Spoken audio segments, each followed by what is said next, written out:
I want to thank all of you for joining us today for this absolutely wonderful event celebrating the appointment of Professor Nadine Strossen as the John Marshall Harlan II Professor of Law, and to listen to her lecture on Justice Harlan's enduring importance for current civil liberties issues, from marriage equality to Dragnet NSA surveillance.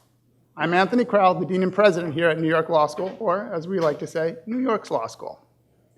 This event gives us a chance to recognize the achievements and remarkable scholarship of one of the most prominent scholars at New York Law School and one of the most recognized thought leaders and civil rights champions in the United States.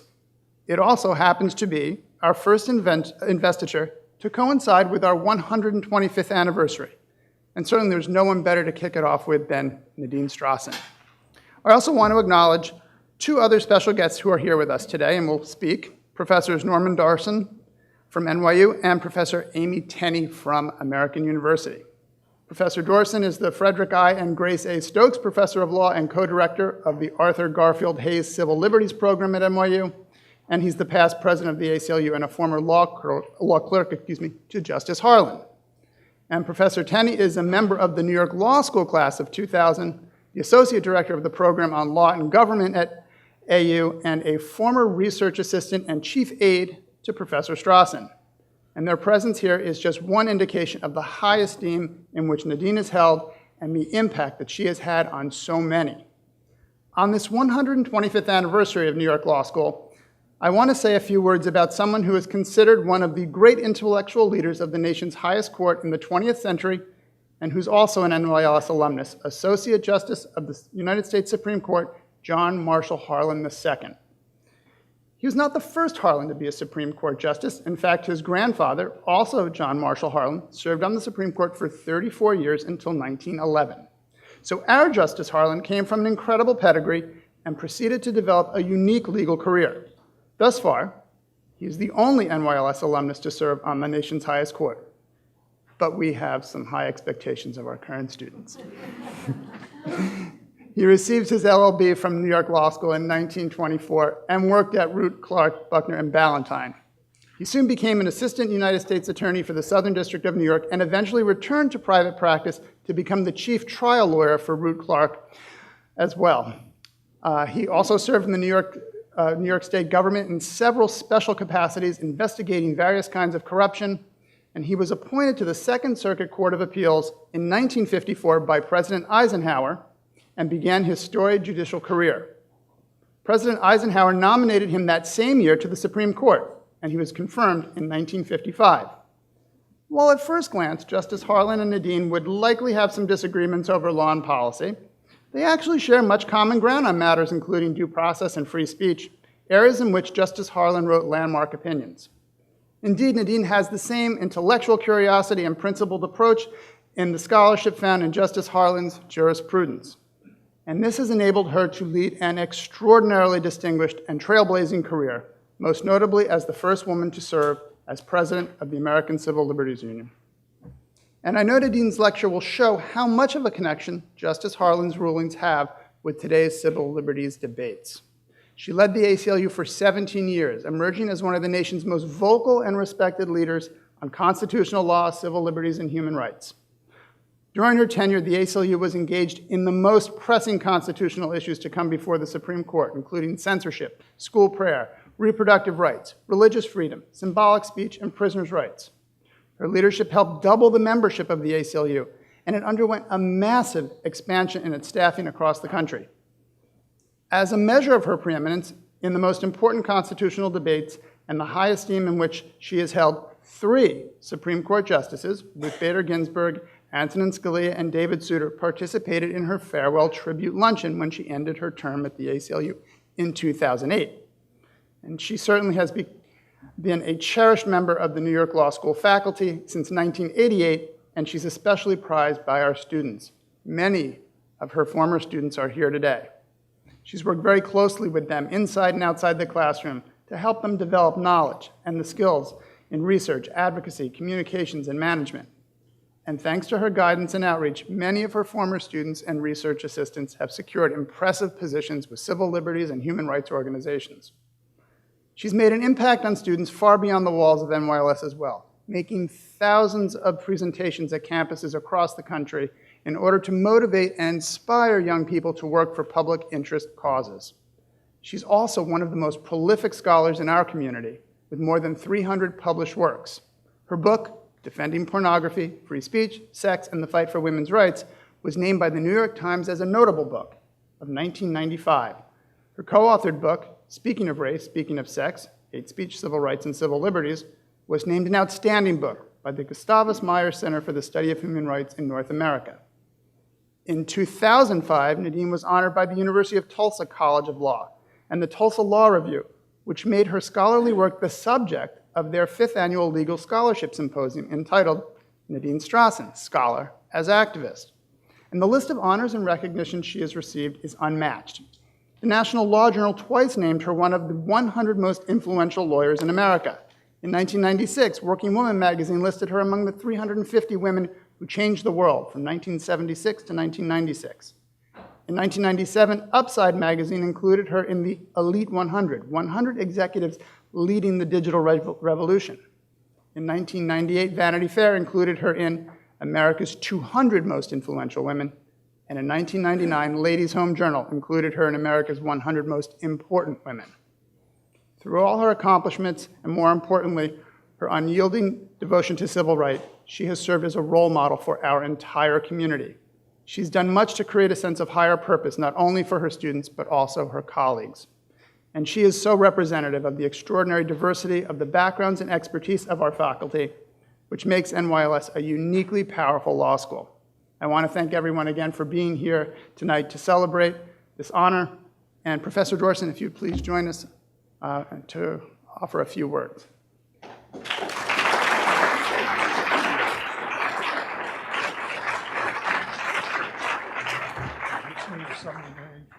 We did. Okay. Hello, I'm Norman Dorsen. I had the honor of being Nadine's predecessor as president of the ACLU. And I was very happy when she became president, and she did a great job, as the dean has mentioned, and as I've mentioned on many occasions. Now, when Nadine told me that she was going to become the John Harlan Professor of Law, my first reaction, of course, was to congratulate her, and I certainly did. And then I said, he would have loved you. And of course, why would I know that he would have loved her? First of all, everybody loved Nadine. Second of all, Harlan loved everybody, or at least he got along well with everybody. When I clerked for him, it was in his 4th year on the court, and I was in a more radical frame of mind than I probably have been in recent years. And I was very unhappy with a lot of his decisions. And I must say, looking back, he took some things from me that I wouldn't have taken from him. He was very enormously tolerant of dissent and enormously tolerant of different points of view, especially as it involves his own. Now, I have with me a book called John Marshall Harlan II, Remembrances by His Law Clerks. It's a book that I edited with John Harlan's granddaughter, Amelia Ames Newcomb. And I'm going to read a couple of paragraphs, not the whole book, to give you an idea of what the, although it's a relatively short book, to tell you what some of the other law clerks thought. Here's a statement by a law professor at Columbia.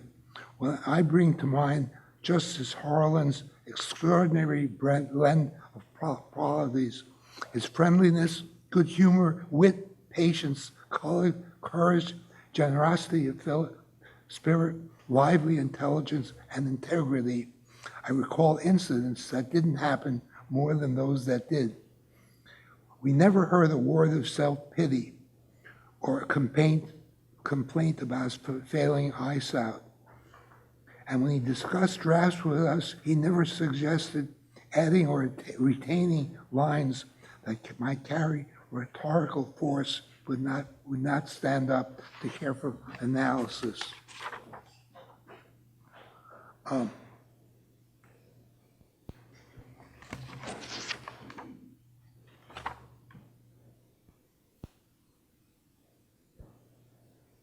Harlan was a man of tradition. He always wore a black tie at the symphony, and he told the law clerks when he was invited to join them, "You ought to wear a black tie too, or you'll be uncomfortable." So they would arrive at the symphony in black tie, and there was no one else there in black tie except Harlan and the law clerks.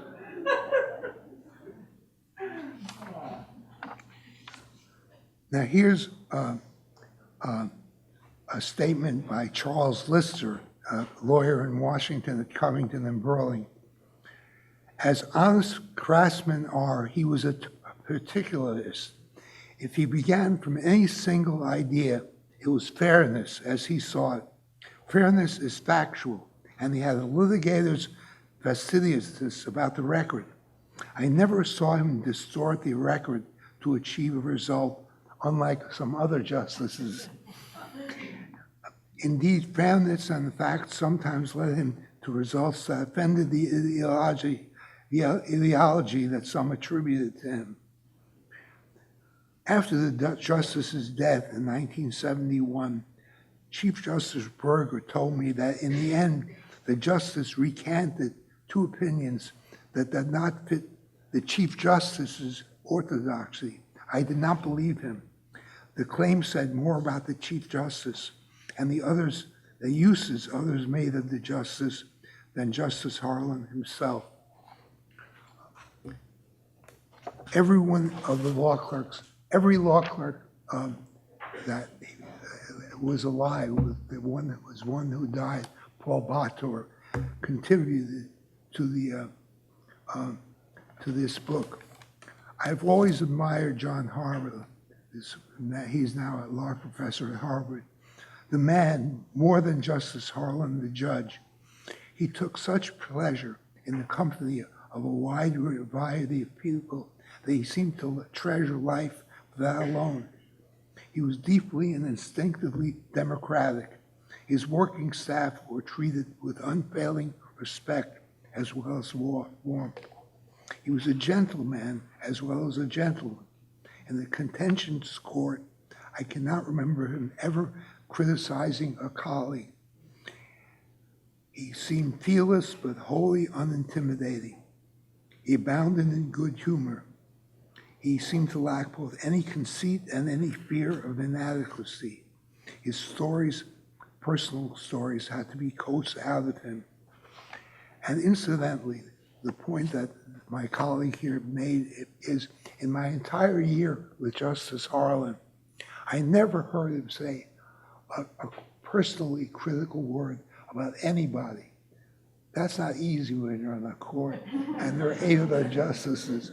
And I assure you that not all the other justices would fit that mold, but he never did. He was extraordinarily kind, and when I thought of Nadine and him, I said to myself, when I was new with Justice Harlan, I had just come from another clerkship with a man some of you, maybe a few of you have heard of, named Calvert Magruder, who was chief judge of the First Circuit. Magruder was Brandeis's first law clerk, and he was a remarkably brilliant man. To be honest, he was a much more brilliant person than Harlan was.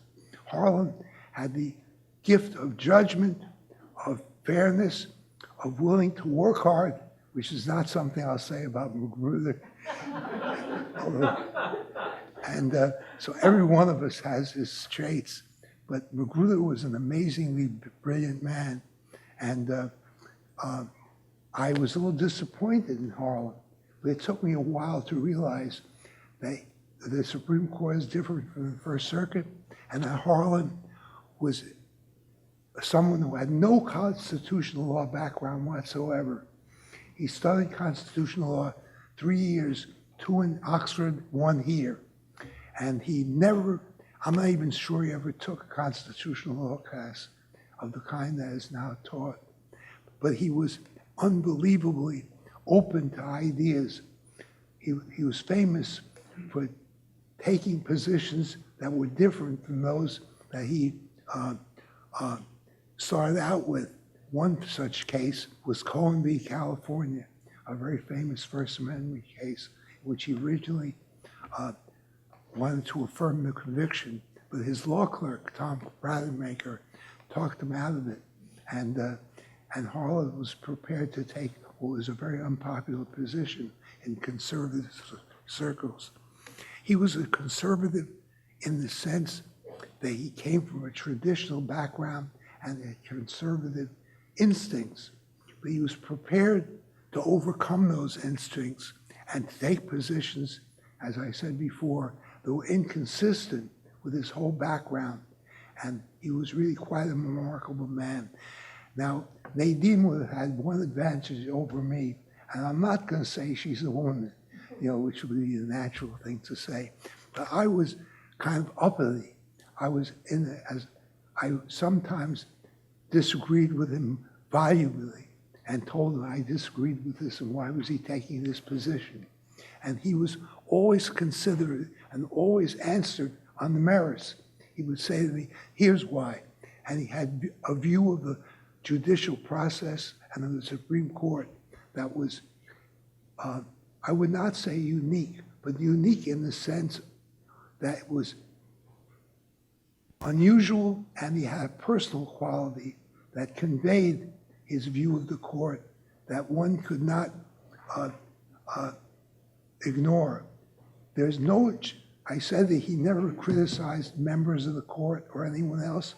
I've never heard a member of the court criticize him, including some of the most liberal members whom I got to know in later years. They all respected him as a person of great honor and of great probity. And it's very nice to say to myself, now I have joined together two people I admire a great deal, Nadine Strossen and John Harlan. And he would have loved you, and I'm very happy to be here on this occasion. Thank you.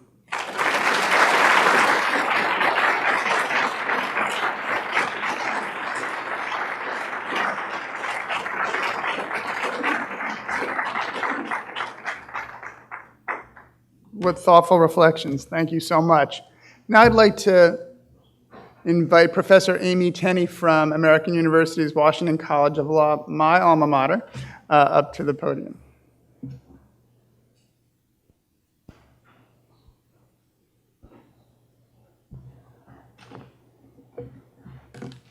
Well, good evening, everyone. I am thrilled to be here tonight to honor the epic Nadine Strossen and to speak on behalf of her former students and staff.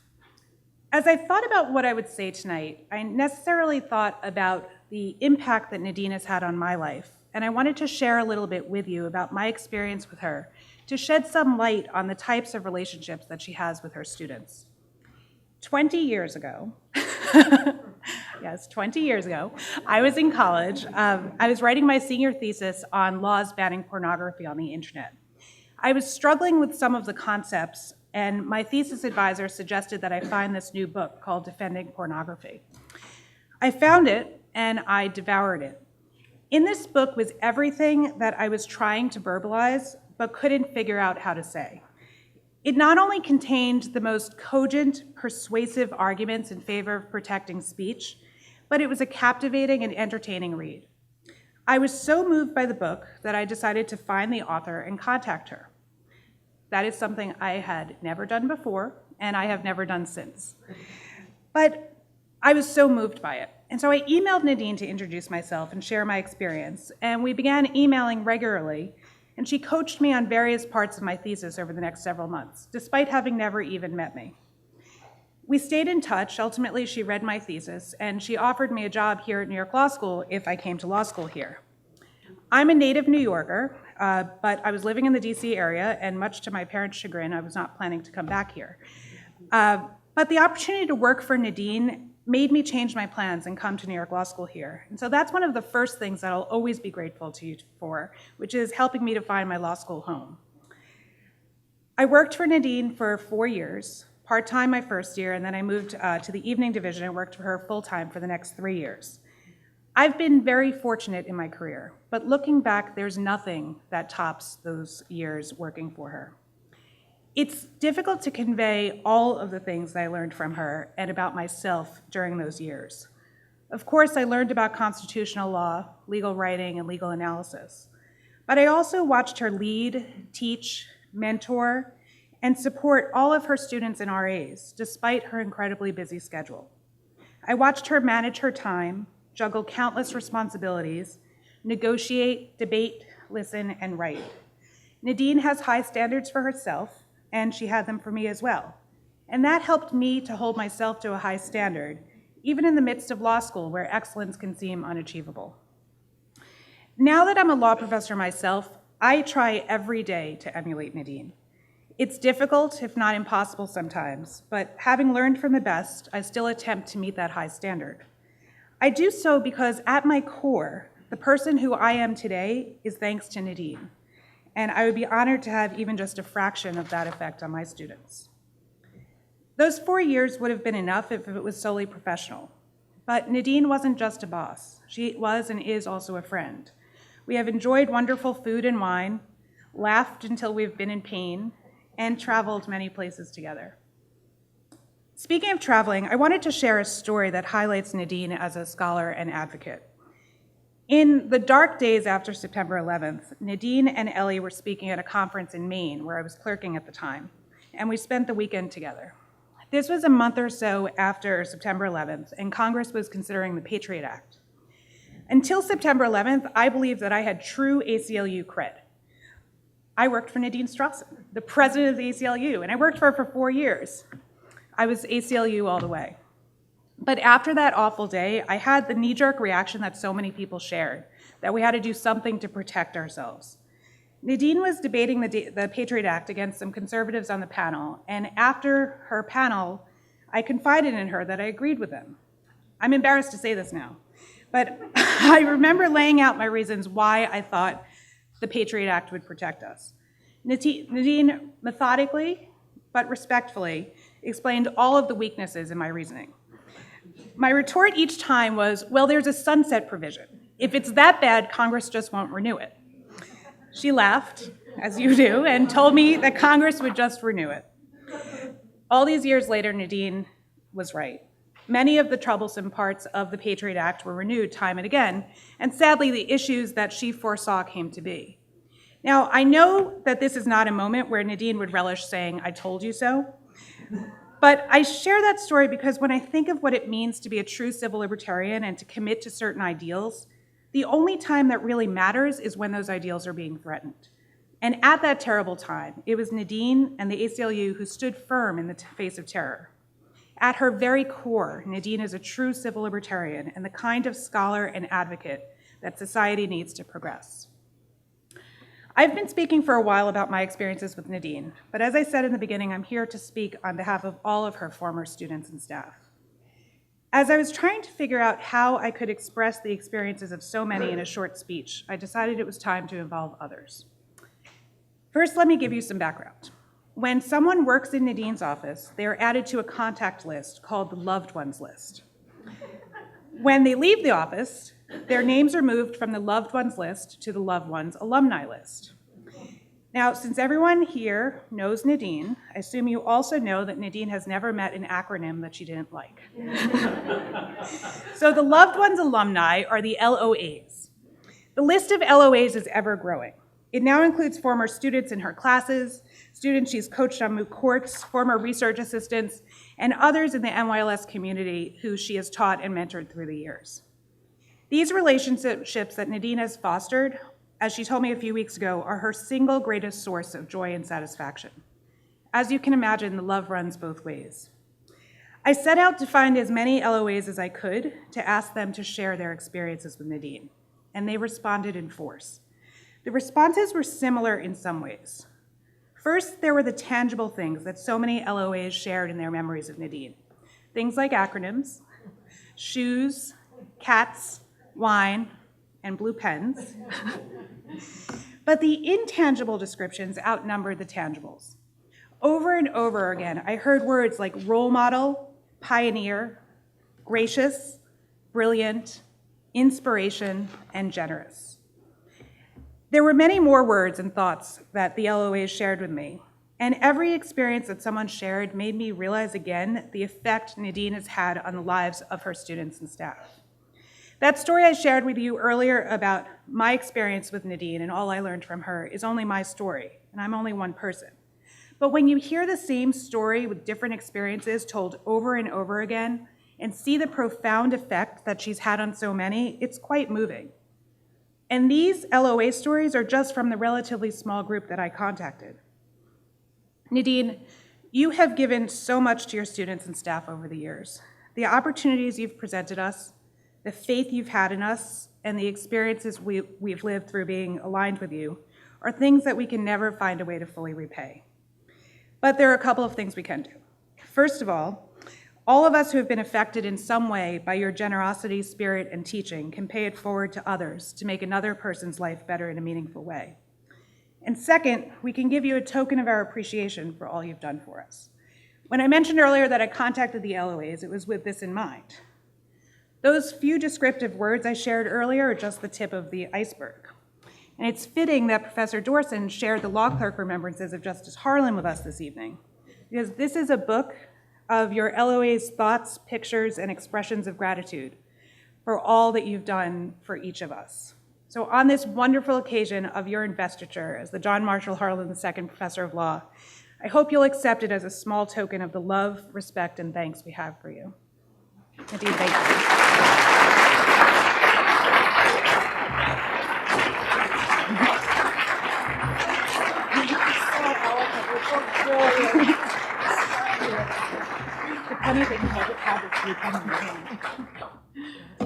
Oh, thank you so much. Well, thank you so much for the generous introduction, Anthony, and for your kind remarks, Norman, and for your wonderful remarks, Amy. I've been so blessed to have such an extraordinary mentor and teacher as Norman, and such an extraordinary mentee and student as Amy, who's now inspiring future generations of students as mentor and teacher herself. And thanks so much to each and every one of you who's here today. It's such a joy to see so many past and present colleagues and students, as well as family members and friends. I'm just overwhelmed. I would be deeply honored to be appointed to any chair, but I'm especially thrilled to hold the chair that's named after a Supreme Court justice I have long held in the highest esteem due to 5 interrelated aspects of his character and work, many of which Norman has referred to, which I have strived to emulate throughout my career, of course, never coming close to his achievements, but closer than I would have without his inspiring example. First, as Norman indicated, Harlan was ideologically independent, writing thoughtful, case-specific opinions that always eschewed any rigid dogma. On this point, let me quote Columbia law professor Kent Greenwald, who also clerked for Harlan. "No modern justice has striven harder or more successfully to perform his responsibilities in a neutral manner." Accordingly, although Harlan has been called the Warren Court's leading conservative voice, he also wrote some of the most path-breaking liberal opinions that any justice has ever authored. This aspect of Harlan's work is completely consistent with the neutral, nonpartisan approach that the ACLU pursues and that I also aim for in my work. For example, as my students will attest, I drill them to be able to articulate all plausible perspectives on all issues we study. That's a very familiar phrase to all of them. In that vein, I'd like to quote an email from one of my past students who kindly thanked me for teaching in a very balanced and fair manner. She then said, "You opened my eyes to things I never knew possible. For example, before your class, I never thought I would see eye to eye with Justice Scalia on so many issues. Maybe there's such a thing as too much neutrality. Just kidding, just kidding. A second admirable aspect of Harlan's work flows from his neutral approach. He was unusually willing to rethink his views and to candidly admit that he had changed his mind. Norman has alluded to this orally. Norman has also written that this trait was familiar to all of Harlan's clerks. His exceptional open-mindedness and willingness to listen to new arguments. Harlan, in this respect, embodied a key element of the spirit of liberty as defined by another great jurist who also served on the Second Circuit, Learned Hand. In Hand's words, the spirit of liberty is the spirit which is not too sure it is right.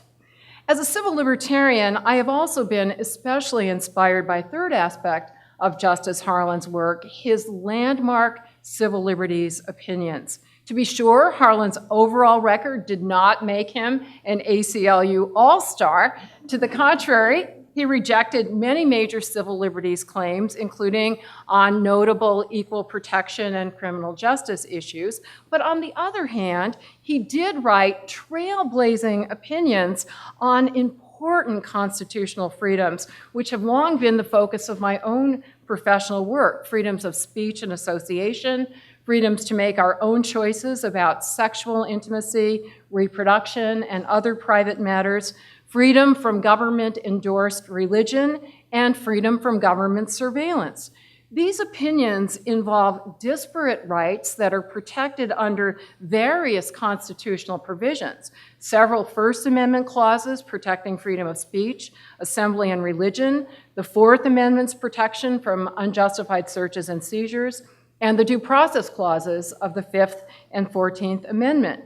Nonetheless, despite their doctrinal diversity and their factual diversity, all of these Harlan opinions are united by the same overarching theme that he consistently stressed in broadly enforcing all of these constitutional provisions, namely that we should be free from government action that intrudes into our private individual sphere, where we can engage in our own chosen expression and relationships, both personal and political.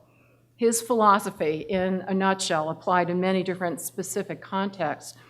The fourth special quality about Justice Harlan that I particularly respect, Norman has also described, and that is his legendary courtesy, even toward those with whom he strongly disagreed. In this respect, Harlan contrasted sharply with Justice Felix Frankfurter, who was Harlan's principal mentor on the court. Frankfurter had a notoriously sharp tongue, not mincing words toward or about those with whom he disagreed. So given this difference between them, Harlan has been called Frankfurter without the mustard. Harlan's cordiality is especially salutary in today's fractious political climate, with too many personal attacks on those with different views, which has also infected too many recent Supreme Court opinions. In trying to follow in Justice Harlan's fine example in this regard, I have very much enjoyed cordial and even friendly relationships with folks with whom I strongly disagree and publicly debate. I'd like to quote one example whom I have debated repeatedly. Even though this is someone who does not always express himself in the nicest terms to everybody, he recently wrote me a letter that was as respectful and gracious as he has always been toward me. I'll quote just a sample. Dear Nadine, I really miss you at the helm of the ACLU, but it's good that you're keeping your hand in the public appearance game. You're good at it. It is attractive to have the opportunity to share a stage with you again. Let me know when you are in DC. Warm regards, Nino. Yes, that's none other than Nino Antonin Scalia.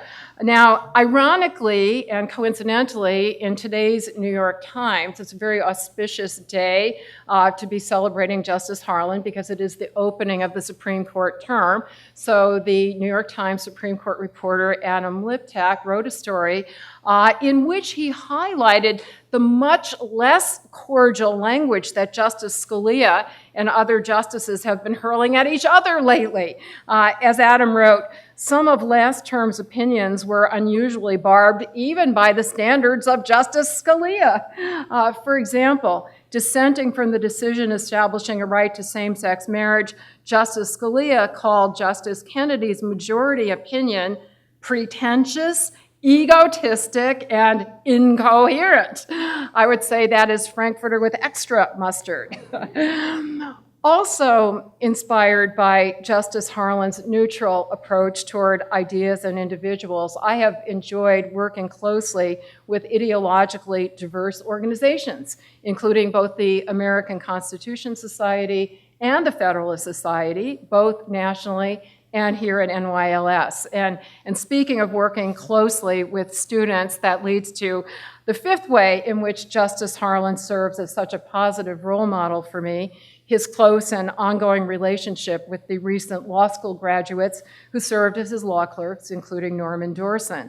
And Amy is exactly right. Of all the wonderful professional experiences I've been so lucky to have, none has been more meaningful to me than working closely with students and continuing relationships with them beyond law school. Many of my former students and research assistants are now among my closest and most treasured colleagues and friends, and many of them are here tonight. I'm grateful to all of you who have made the journey. By way of example, I'm going to cite the one who, to the best of my knowledge, made the longest trip, and that is Dan Parisi, who came here all the way from London. Yay for Dan. In the remainder of my talk, I'm going to focus on just a few of Justice Harlan's path-breaking civil liberties opinions in the areas I noted earlier. As I always stress to my constitutional law students, it's noteworthy that these pioneering rulings were authored by someone who was a respected political and judicial conservative, a Republican Wall Street lawyer by background, appointed by a Republican president. Justice Hugo Black, a staunch Democrat, said that Harlan proved that there is such a thing as a good Republican. Of course, strong judicial protection of constitutional rights and civil liberties is not the special province of any specific political outlook, but rather should be neutrally defended by all of us, just as it protects all of us. In fact, in quite a few of these opinions I'm going to cite, Harlan takes a stronger civil libertarian position than was espoused by even leading liberal activists on the Warren Court. For example, in Cohen versus California in 1971, which Norman mentioned, in which Harlan upheld the right to wear a jacket in a courthouse with the then extremely provocative words, "fuck the draft," he supported a more speech-protective position than the vaunted First Amendment absolutist Hugo Black. And in Roth versus United States in 1956, in which the court first carved out the obscenity exception to the First Amendment, Harlan dissented, advocating a more speech-protective position than William Brennan, the archetypal judicial liberal activist who wrote the majority opinion. Moreover, while Harlan has not generally been viewed as a leader on civil rights issues, he in fact was in the vanguard on some key cases in that crucial area as well. For one, in 1958 in NAACP versus Alabama, Harlan wrote the court's first opinion to expressly recognize and protect an implicit First Amendment freedom of group association to advance ideas, in a case that was absolutely essential for the NAACP's ability to pursue its civil rights work. And Norman Dorsen did have a hand in that decision as a law clerk. Likewise, in 1961, in Garner versus Louisiana, Harlan was the only justice to sustain a First Amendment claim by civil rights demonstrators who had been convicted for sitting in at segregated lunch counters. No other member of the Warren Court supported that ruling. From among Harlan's rights protective opinions, I've chosen to discuss the ones that have the most direct ongoing relevance for current controversies. First, I'll discuss his 1971 majority opinion in Cohen versus California, which I mentioned a moment ago. It is one of the most eloquent, enduring paeans to freedom of speech, even for words and ideas that most people find deeply offensive. So it powerfully refutes the wrong-headed idea that's widely accepted in our society, including on our campuses, that officials should protect listeners who are offended rather than speakers who are offending. After that, I'm going to discuss the specific examples to which my lecture title refers. Harlan's opinions that provide crucial ammunition for upholding marriage equality and for striking down Dragnet NSA surveillance. So first, a bit more about Harlan's Cohen opinion, which ranks among a handful of opinions in the First Amendment pantheon. It persuasively makes several fundamental points in support of broadly enforcing the free speech guarantee. Each point would independently make it a memorable, quotable decision. In fact, the principles it enforced 40 years ago have since then been so deeply woven into the fabric of our law that they may well seem like truisms now. So I have to underscore that these were novel ideas when Harlan laid them out, as underscored by the fact that the lower courts had ruled the other way, rejecting the First Amendment arguments and upholding a criminal conviction and a 30-day prison sentence for Mr. Cohen. Moreover, 3 justices joined a harshly worded dissent, agreeing that Cohen deserved to spend a month in prison, and these 3 all had general pro-free speech records. Indeed, as I already noted, one of them was the celebrated free speech absolutist Hugo Black. So I'm going to summarize these then radical and now cherished principles that Harlan memorably staked out in Cohen. As I do, please consider how they relate to current free speech controversies, including over whether certain racist or sexist epithets should be expunged as hate speech or harassment. First, that we must defend freedom even, indeed, especially for words and ideas that are deemed trivial at best, vile at worst. Second, that free speech deserves protecting even when it serves no instrumental purpose, conveys no idea to anyone, because it has intrinsic value as an emotional outlet for the speaker. Third, that we can't suppress any word without also suppressing an idea. And of course, we may not suppress any idea.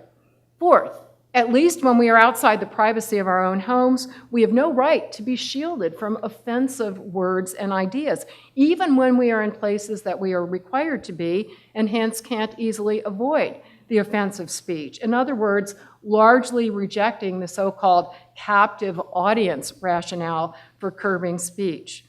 Fifth, that this robust freedom, even for offensive and upsetting speech, is ultimately as good for society as it is for the individual. Now, for lack of time, I'm going to quote Harlan's own eloquent words only about that last point, which powerfully refutes the widespread idea that society would be better if we could just outlaw a few especially ugly epithets. And he does so despite acknowledging that such speech has serious downsides. But first, to help you fully appreciate the force of Harlan's courageous defense of free speech in this passage, I have to provide some historical context.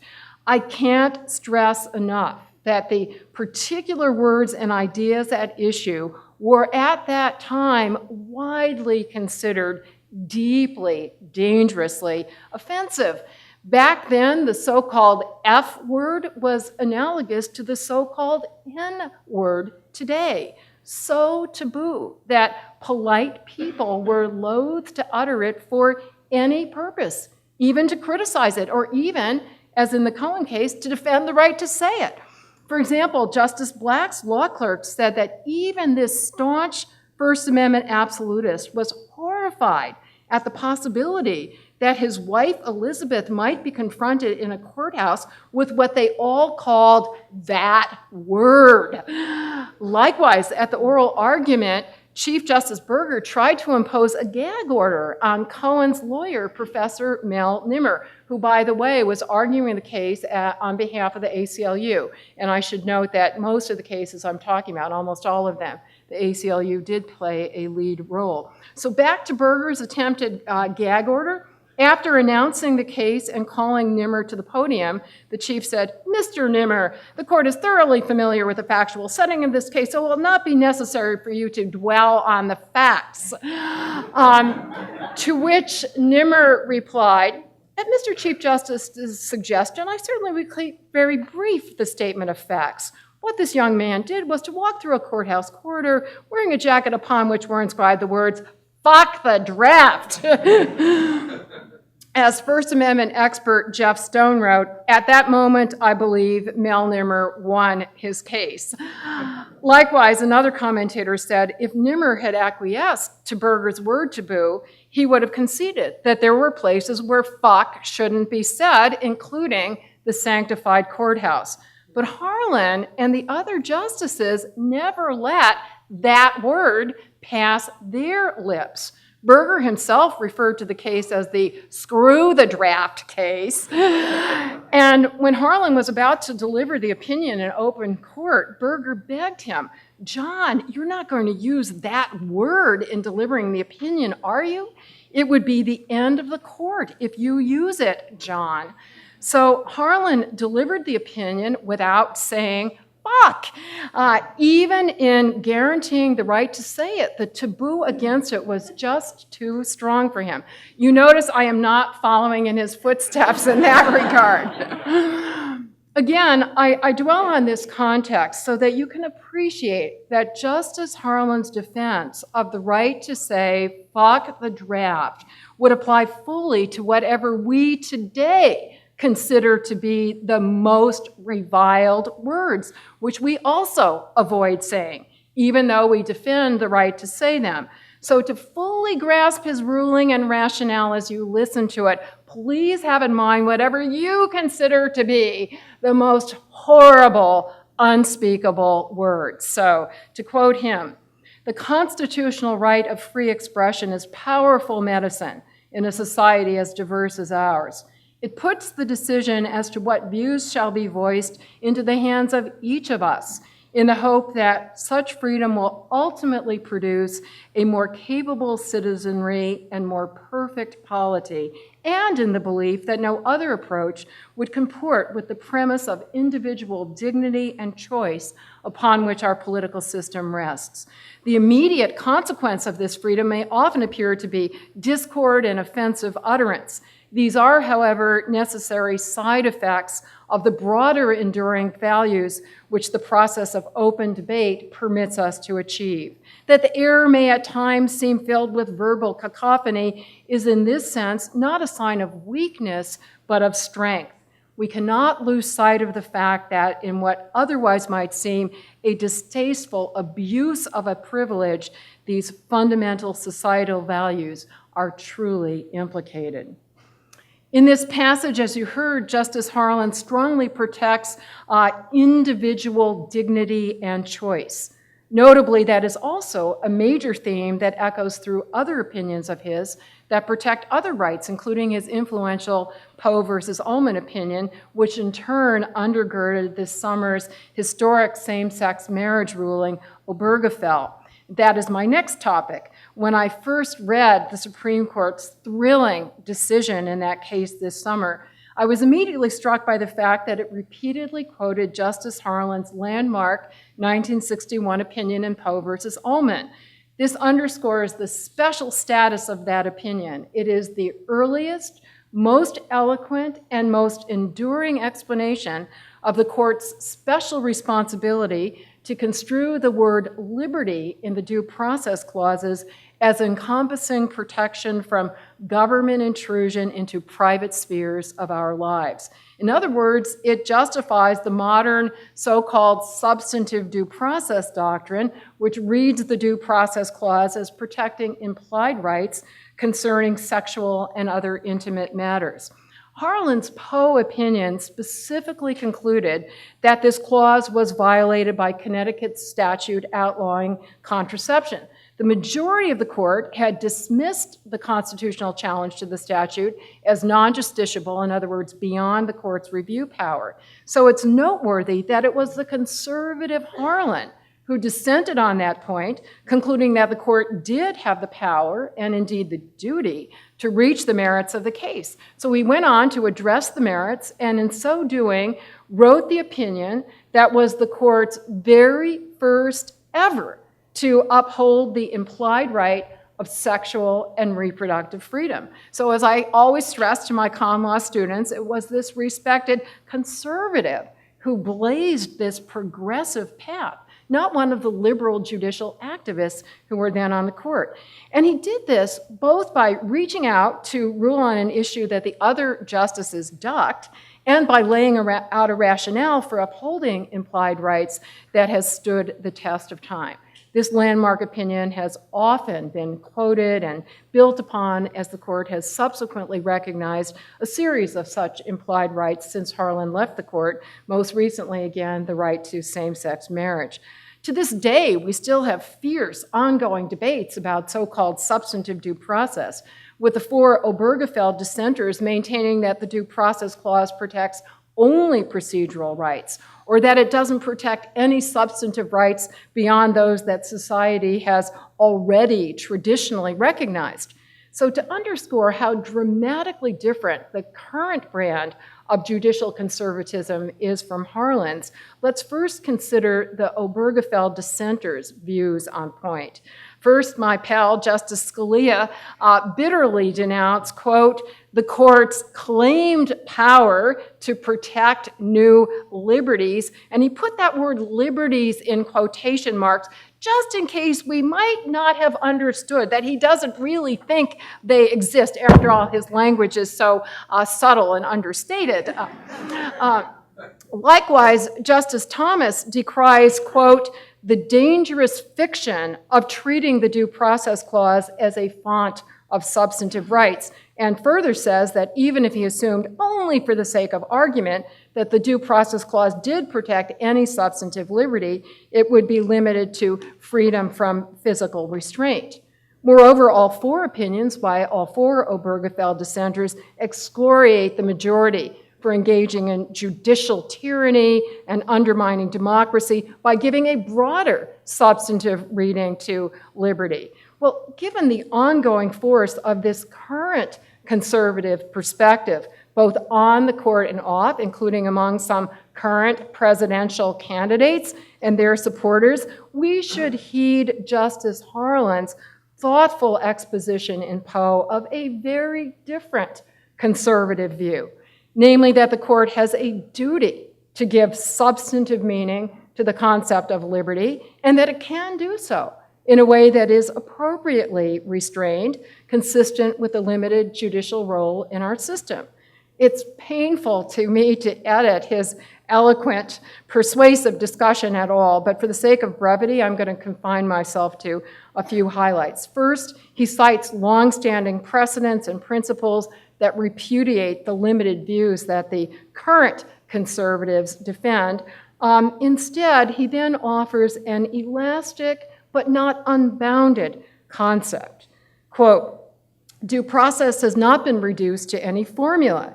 It represents the balance which our nation, built upon postulates of respect for individual liberty, has struck between that liberty and the demands of organized society. So the supplying of content to this constitutional concept has not been a process where judges have felt free to roam where unguided speculation might take them. Rather, judges consider the balance struck by this country, having regard to the traditions from which it developed, as well as the traditions from which it broke. That tradition is a living thing. A decision of this court which radically departs from this living tradition could not long survive, while a decision which builds on it is likely to be sound. No formula could serve as a substitute for judgment and restraint. This liberty includes a freedom from all substantial arbitrary impositions and purposeless restraints. Note Harlan's repeated rejection of reducing the Due Process Clause to a formula. That key point was also repeatedly stressed in the Obergefell same-sex marriage decision. Moreover, it's a general theme that animates many of Harlan's opinions on various issues, consistent with his steadfast rejection of any rigid orthodoxy. He insisted that it is a judge's responsibility to do nothing less than judge each case and every issue. Not only did Justice Harlan lay the cornerstone for this summer's landmark marriage equality decision, but he also laid out compelling arguments for shielding marriage equality from the major challenge that it now faces, namely demands for religious exemptions or accommodations. These claims are being raised by everyone from Kim Davis and other local officials who seek exemption from their duties to issue marriage licenses, to providers of products and services who assert the right to refuse to do business with same-sex couples. Half a century ago, not only did Justice Harlan reject the claim that these sorts of exemptions were required as a matter of religious freedom, but he also went further. He argued that these exemptions would violate the First Amendment's non-establishment clause by conferring a special benefit on religion. Notably, Harlan dissented in the 1968 case of Sherbert versus Werner, in which the majority construed the First Amendment's free exercise clause as mandating an exemption from a neutral general law, specifically when the law interfered with religious practices. Harlan stressed that the First Amendment religion clauses mandate strict neutrality between religion and non-religion. He consistently opposed any what he called religious gerrymanders. So I have no doubt that he would strongly reject claims that are being made today that religious objectors to same-sex marriage should be exempted from any general legal duty, including under anti-discrimination laws. As if these Harlan opinions weren't significant enough for LGBT rights, let me cite yet one more in that important genre. He actually wrote the very first signed Supreme Court opinion upholding a gay rights claim way back in 1962. This ruling is not nearly as well known as it deserves to be, even among constitutional law experts, because it's usually doctrinally pigeonholed under First Amendment obscenity. Specifically, in Manual Enterprises versus Day, 1962, Harlan repudiated the post office's refusal to distribute so-called physique magazines, which contained photos of partially nude male models, as well as political commentary aimed at a gay audience. Harlan rejected the post office's view, which both lower courts had upheld, that these magazines were obscene and hence barred from distribution. This ruling made an essential contribution to the then nascent gay rights movement, and on that point, I'd like to quote our in-house expert, Professor Arthur Leonard, who wrote, "Folks who study the history of LGBT rights all celebrate this decision. It helped to lay the foundation of the modern gay rights movement because it led to the development of a national gay press, which had been impossible under the postal regulations." Now, to be sure, Harlan's opinion contained some disparaging language about homosexuality that reflected then prevailing societal views. However, his opinion was still way ahead of his time in a couple significant respects. For one thing, he expressly equated straight and gay erotica, stating, "These portrayals of the male nude cannot fairly be regarded as more objectionable than many portrayals of the female nude that society tolerates." I'd like to quote on this point a recent article by Fordham law professor Carlos Ball, which was published this summer. He wrote, "Harlan's analogy between gay and straight erotica provided same-sex sexuality with a modicum of judicially approved legitimacy that it had never enjoyed before. This ruling was the first time that any court in the United States had ever suggested that there was an equivalence between heterosexuality and homosexuality. And those words are all italicized. The very first time ever that any court had ever suggested such an equivalence, our Justice Harlan.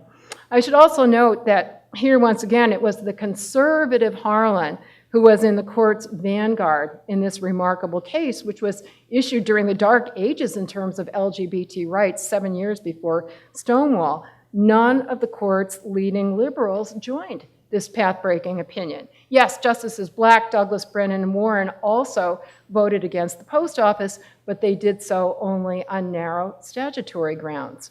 Now let's turn to the next current hot topic on which Justice Harlan spoke with amazing prescience: electronic surveillance of communications, such as the NSA's controversial Dragnet surveillance that Edward Snowden brought to light. On this topic, one Harlan opinion is very well known and routinely quoted in all the many ongoing discussions about whether this communications surveillance violates the Fourth Amendment. But another Harlan opinion on point is not nearly as well known, which is too bad, because it is a powerful indictment of the suspicionless surveillance programs that the government continues to engage in. The well-known opinion is his concurrence in Katz versus United States in 1967. The majority opinion was itself a watershed because it held that the Fourth Amendment does apply to electronic communications surveillance, thus overturning an earlier ruling that had reached the opposite conclusion, limiting the Fourth Amendment to only protecting against physical trespasses. Katz, though, was a significant turning point. It recognized that the Fourth Amendment protects people, not places. Noteworthy as the majority opinion was, even more influential has been Justice Harlan's concurrence, in which he said that the Fourth Amendment extends to all government intrusions that invade a reasonable expectation of privacy, which he defined as an actual subjective expectation of privacy that society is prepared to recognize as reasonable. Just 1 year after Katz, the Supreme Court majority accepted or adopted Harlan's formulation as the touchstone for Fourth Amendment coverage. Unfortunately, while that approach was a step forward for Fourth Amendment protection in Katz itself, as technology and society have evolved since then, Harlan's test has too often had exactly the opposite impact. As society has become inured to increasingly pervasive forms of mass surveillance, the definition of protected privacy in terms of social expectations, societal expectations, has led to a downward spiral. Of course, the more pervasive surveillance becomes, the narrower the reasonable expectation of privacy becomes, so that more and more forms of government surveillance are exiled from beyond the Fourth Amendment pale. And that is exactly the argument that the government has been making and that too many courts have been accepting, including in shielding NSA surveillance from Fourth Amendment challenges by the ACLU and others. The government argues that there's no reasonable expectation of privacy in our phone metadata, even though it reveals the most intimate details of our lives, because we should realize that this information is being collected by our communications service providers, and we should realize that the providers might well turn it over to the government. In response, the ACLU and other challengers to the surveillance have maintained that there should be a normative dimension to assessing whether the Fourth Amendment applies, not only a descriptive dimension. In other words, our Fourth Amendment rights shouldn't be limited to privacy that is already respected in fact, but rather it should encompass privacy that ought to be respected in principle. And that was precisely the point that none other than Justice Harlan himself stressed just 4 years after Katz in his dissenting opinion in U.S. v. White.